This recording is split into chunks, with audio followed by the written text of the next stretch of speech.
নমস্কার বন্ধুরা, পম্পার কিচেনে আপনাদের সকলকে স্বাগত। আজ আমি আপনাদের সাথে একটা গোলাপ জামুন মিষ্টির রেসিপি শেয়ার করব। এই মিষ্টিটা বানাতে আমি কিন্তু কোনো রকম ছানার ব্যবহার করব না।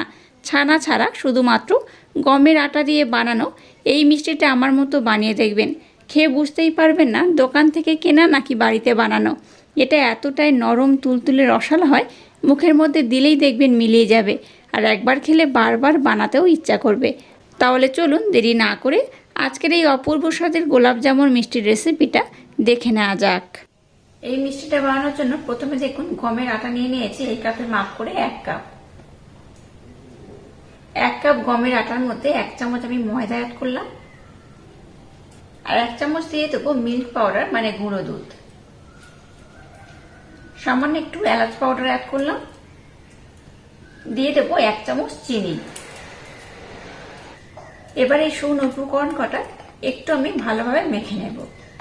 এখানে এলাচ পাউডারটা অবশ্যই ব্যবহার করবেন, তাতে করে কি হবে, এখানে যে গমের আটা ব্যবহার করেছি গমের আটার একটা আলাদা স্মেল থাকে, সেটা কিন্তু আর পাবেন না। তাই অবশ্যই এখানে এলাচ পাউডার একটু অ্যাড করতে হবে। সমস্ত শুকনো উপকরণ খুব ভালোভাবে মেখে নিয়েছি। এবার এখানে দিয়ে দেবো 1 চামচ ঘি। ঘির পরিমাণটা খুব বেশি দরকার নেই, 1 চামচ দিলেই হবে। এবার এই শুকনো উপকরণগুলো হাত দিয়ে খুব ভালোভাবে মেখে নিতে হবে। এইভাবে একটু ঘি দিয়ে ময়াম দিলে মিষ্টির রেজাল্টটা কিন্তু একদম পারফেক্ট হয়। আপনাদের হাতের কাছে ঘি না থাকলে ঘির পরিবর্তে এখানে সাদা তেলও ব্যবহার করতে পারেন, তবে চেষ্টা করবেন যে কোনো মিষ্টি বানানোর সময় একটু ঘি ব্যবহার করার। তেল ঘি একসাথে মিক্স করেও কিন্তু আপনারা ব্যবহার করতে পারেন, শুধুমাত্র ঘি ব্যবহার করলে মিষ্টির রেজাল্টটা খুব ভালো হয়। এইভাবে খুব ভালোভাবে ডলে ডলে সমস্ত উপকরণ কিন্তু ঘিয়ের সাথে মেখে নিতে হবে। এবার এখানে নরমাল জল আমি ব্যবহার করব। জলটাকে একেবারে খুব বেশি দেবেন না, মিশ্রণটা নরম হয়ে যেতে পারে, তাই অল্প অল্প জল দিয়ে মিশ্রণটাকে খুব সুন্দর করে মেখে নিতে হবে। আপনারা চাইলে জলের পরিবর্তে এখানে দুধও ব্যবহার করতে পারেন, তবে যেহেতু আমি মিল্ক পাউডার ব্যবহার করেছি তাই লিকুইড দুধ ব্যবহার না করলেও হবে। হাতের কাছে যদি লিকুইড দুধ থাকে তাহলে একটু লিকুইড দুধ ব্যবহার করবেন। দেখুন মিশ্রণটাকে আমি কতটা নরম করে মেখেছি দেখে বুঝতেই পারছেন, এইরকম কিন্তু নরম করে মাখাতে হবে, তাতে করে মিষ্টির রেজাল্টটা পারফেক্ট হবে। আর এই যে নরম করে মেখেছি এটাকে এবার আমি 5 থেকে 7 মিনিটের জন্য রেস্টে রেখে দেব। তাতে করে কি হবে, মিশ্রণটা কিন্তু আর একটু টাইট হয়ে যাবে, আর একটু নরম করে মিশ্রণটা মাখালে মিষ্টির রেজাল্টটা পারফেক্ট হবে, আর মিষ্টিগুলো ভীষণ তুলতুলে হবে, নরম হবে। আচ্ছা বলে রাখি, এখানে আমি অল্প একটু চিনি ব্যবহার করেছি, মানে দানা চিনি বা গোটা দানা যে চিনিটা হয় সেটা ব্যবহার করেছি। একটু চিনি ব্যবহার করলে মিষ্টি কিন্তু খুবই স্পঞ্জি হয়। যাই হোক, মিশ্রণটাকে আমি খুব সুন্দরভাবে রেডি করে নিয়েছি। খোলা বাতাসের মধ্যে না রেখে এবার এটাকে ঢাকা দিয়ে কিন্তু আমি 10 মিনিটের জন্য বা 5 থেকে 7 মিনিটের জন্য রেস্টে রেখে দেব। তখন আমি একটা শিরার দরকার, শিরাটাকে বানিয়ে নেব, আর এটাকে একটু রেস্টে রেখে দেব। এবার দেখুন এখানে একটা শিরা আমি বানিয়ে নিচ্ছি। শিরাটা বানানোর জন্য এখানে আমি 1.5 কাপ চিনি ব্যবহার করেছি, আর 2 কাপ জল ব্যবহার করেছি, আর 2টো এলাচের মুখ চিরে এর মধ্যে দিয়ে দিয়েছি। শিরাটাকে খুব ঘন করে বানানো যাবে না, আবার কিন্তু খুব পাতলাও করা যাবে না। 1.5 কাপ চিনির জন্য 2 কাপ জল ব্যবহার করে একটু হালকা করে ফুটিয়ে নিলেই হবে। অনেকে বলে মিষ্টির মধ্যে রস ঢোকে না বা মিষ্টিগুলো রস অ্যাবজর্ব করে না। এই শিরাটা যদি পারফেক্ট করে বানান তাহলে কিন্তু মিষ্টিগুলো পারফেক্ট হবে, আর খুব ভালোভাবে এই চিনির শিরাটাকে অ্যাবজর্বও করবে। এই শিরাটা খুব পাতলা করলে কিন্তু হবে না, আবার খুব মোটা করলেও হবে না। আবারও বলছি, এই শিরাটা জাস্ট চিনিটাকে জলের সাথে মেল্ট করে নিলে যে অবস্থা থাকে সেই রকম করে একটু ফুটিয়ে নিলেই হবে। তাতে করেই দেখবে প্রত্যেকটা মিষ্টি খুব সুন্দরভাবে শিরাটাকে অ্যাবজর্ব করবে। এখানে দেখুন আমি আপনাদের দেখানো হয়নি কোনো কারণবশত যে কতটা চিনি জল নিয়েছি, আমি আপনাদের বলে দিলাম। এই যে কাপটা দেখতে পাচ্ছেন, এই কাপের মাপ করে এখানে আমি 1.5 কাপ চিনি আর 2 কাপ জল ব্যবহার করেছি। দেখুন আমি চিনিটা জলের সাথে খুব ভালোভাবে মেল্ট করে নিয়েছি আর একটু ফুটিয়ে নিয়েছি। শিরাটার ঘনত্ব কিন্তু এরকমই হবে, 1-2 হলে যেমন হয় সেরকম হলে কিন্তু হবে না, একটু পাতলা করেই বানাতে হবে। যাই হোক, শিরাটাকে আমি রেডি করে নিয়েছি। এবার আমি গ্যাসটাকে বন্ধ করে দিয়ে শিরাটাকে ঢাকা দিয়ে রেখে দেব। এবার আমি মিষ্টিগুলোকে বানিয়ে নেব। এবার দেখুন হাতের মধ্যে একটু ঘি আমি নিয়ে নিয়েছি, আর মিশ্রণটা দেখুন আগে থেকে কিন্তু আর একটু টাইট হয়ে গেছে দেখে বুঝতেই পারছেন। আর এইরকম একটু নরম করেই কিন্তু মাখাতে হবে, তাতে করে মিষ্টির রেজাল্টটা পারফেক্ট হবে। এবার এখান থেকে আমি অল্প একটু মিশ্রণ নিয়ে নেব। এইভাবে দেখুন একদম অল্প করে একটু মিশ্রণ নিয়ে নিয়েছি। এবার এটাকে হাতের মধ্যে এইভাবে একটু আমি গোল করে নেব। দেখুন হাতের মধ্যে এইভাবে কিন্তু সুন্দর করে আমি গোল করে নিয়েছি। আবারও অল্প একটু মিশ্রণ আমি নিয়ে নেব। আমি মিষ্টিগুলোকে একটু ছোট্ট ছোট করে বানাবো, আপনারা চাইলে কিন্তু একটু বড় করেও বানাতে পারেন।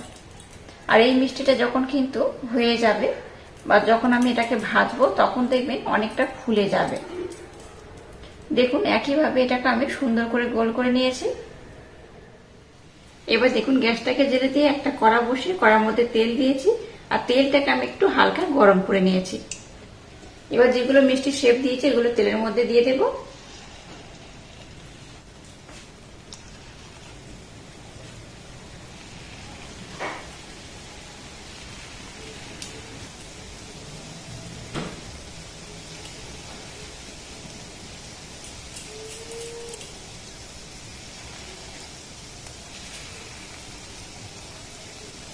দেখুন এগুলো তেলের উপরে অটোমেটিক কিন্তু ভেসে উঠছে, দেখে বুঝতেই পারছেন অটোমেটিক এইভাবে কিন্তু ভেসে উঠবে। আর উপর থেকে এইভাবে একটু তেল দিয়ে দেব।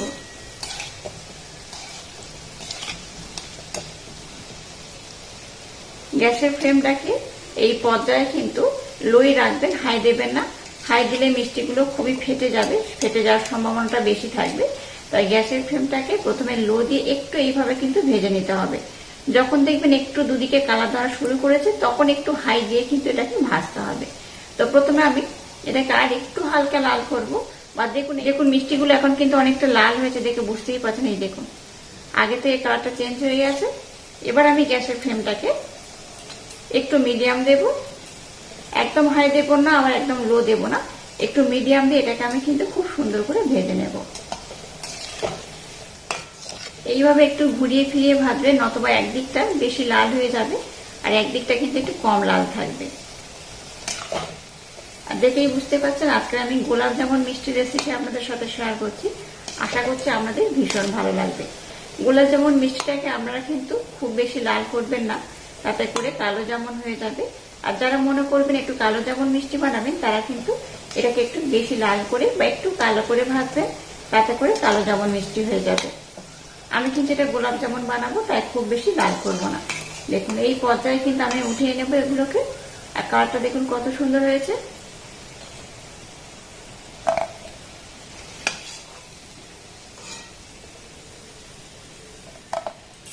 এবার দেখুন তেলের টেম্পারেচার কিন্তু অনেকটা হাই হয়ে গেছে। এই পর্যায়ে গ্যাসের ফ্লেমটাকে লো করে 2 থেকে 3 মিনিট একটু ওয়েট করবেন, তারপরে বাকি মিষ্টিগুলোকে ছাড়বেন, তাতে করেই পারফেক্ট হবে। আবারও বাকি মিষ্টিগুলোকে দিয়ে দেব।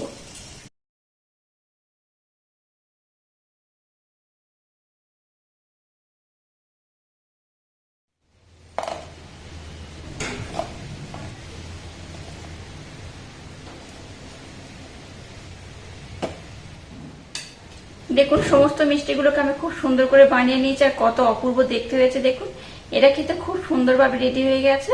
আর দেখুন কতটা অপূর্ব হয়েছে। কিছু মিষ্টি কিন্তু অল্প একটু ফেটেই যায়, তার জন্য কোনো সমস্যা নেই। যেমন ধরুন এই একটা মিষ্টি দেখুন একটু ফেটে গেছে, তো এইরকম কিন্তু একটু ফেটে যাবে, তার জন্য কোনো রকম সমস্যা নেই।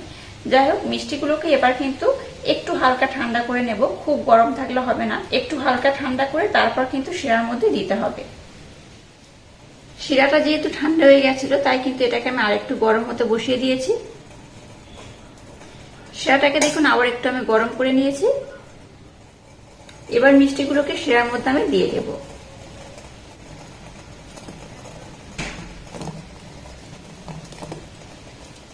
দেখুন মিষ্টিগুলোকে আমি শিরার মধ্যে দিয়ে দিয়েছি। আর এখন দেখুন মিষ্টিগুলো কিন্তু শিরার উপরে ভেসে রয়েছে। যখন দেখবেন মিষ্টিগুলো একটু নরম হয়ে যাবে তখন শিরার মধ্যে একদম ডুবে যাবে। তো যাই হোক এবার আমি গ্যাসের ফ্লেমটাকে লো টু হালকা মিডিয়াম দিয়ে ঢাকা দিয়ে 2 থেকে 3 মিনিটের জন্য এটাকে একটু ফুটিয়ে নেব।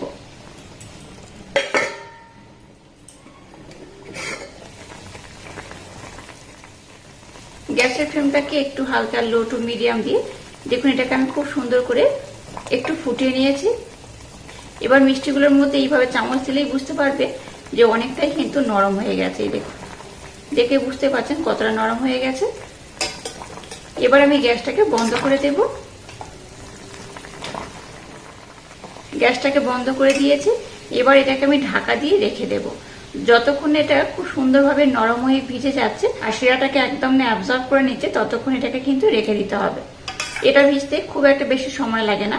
যদি আপনারা রাত্রে বানান তাহলে ওভারনাইটের জন্য রেখে দেবেন, তাতে করে একদম পারফেক্ট হবে। আর যদি দিনের বেলা বানান তাহলে 3 থেকে 4 ঘন্টার জন্য রেখে দিলেই হবে। এটা নরম হয়ে যাওয়ার পর আমি আপনাদের দেখিয়ে দেব বা বলে দেব এটা ভিজতে কতক্ষণ সময় লাগলো আর এটা ভিজে কত সুন্দর হবে সেটা আমি আপনাদের পরে দেখিয়ে দেব। তো এবার এটাকে ঢাকা দিয়ে আমি রেখে দেব।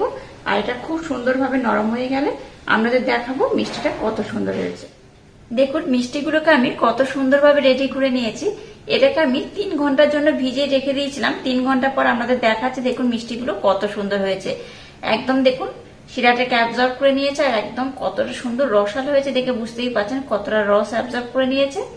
এইভাবে একবার না বানালে ভীষণ মিস করবেন। এই দেখুন এটা এতটাই নরম, এতটাই তুলতুলে, মুখের মধ্যে দিলেই দেখবেন মিলিয়ে যাবে। প্রত্যেকটা মিষ্টি কিন্তু খুব সুন্দরভাবে হয়ে গেছে। এটা খেয়ে বুঝতেই পারবে না দোকানে কেনা নাকি বাড়িতে বানানো। তো একটা কেটে আমি আপনাদের দেখাবো মিষ্টিটা কত সুন্দর হয়েছে। এখান থেকে একটা মিষ্টি আমি উঠিয়ে আপনাদের দেখাবো মিষ্টিটা কত অপূর্ব হয়েছে। দেখুন একটা মিষ্টি আমি নিয়ে নিয়েছি। এটাকে আমি আপনাদের কেটে দেখাবো এটা কত সুন্দর হয়েছে। এই দেখুন একদম দোকানে যেমন হয় ঠিক কিন্তু সেই রকমই। দেখে বুঝতেই পারছেন কতটা সুন্দর হয়েছে। এই দেখুন একদম হয়েছে রসালো, মুখের মধ্যে দিলেই দেখবেন মিলিয়ে যাবে। আর কতটা রস অ্যাবজর্ব করেছে দেখে বুঝতেই পারছেন। এইভাবে একবার মিষ্টিটা বানিয়ে দেখবেন, দোকান থেকে মিষ্টি কিনে খাওয়ার আর ইচ্ছাই হবে না। আর আজকের এই অপূর্ব স্বাদের মিষ্টির রেসিপিটা যদি আপনাদের ভালো লাগে তাহলে চ্যানেলটাকে লাইক, শেয়ার, কমেন্ট এবং সাবস্ক্রাইব করবেন আর পাশে থাকা বেল আইকনটা প্রেস করে দেবেন। তাহলে টাটা, আবার দেখা হচ্ছে নতুন কোনো রেসিপি নিয়ে।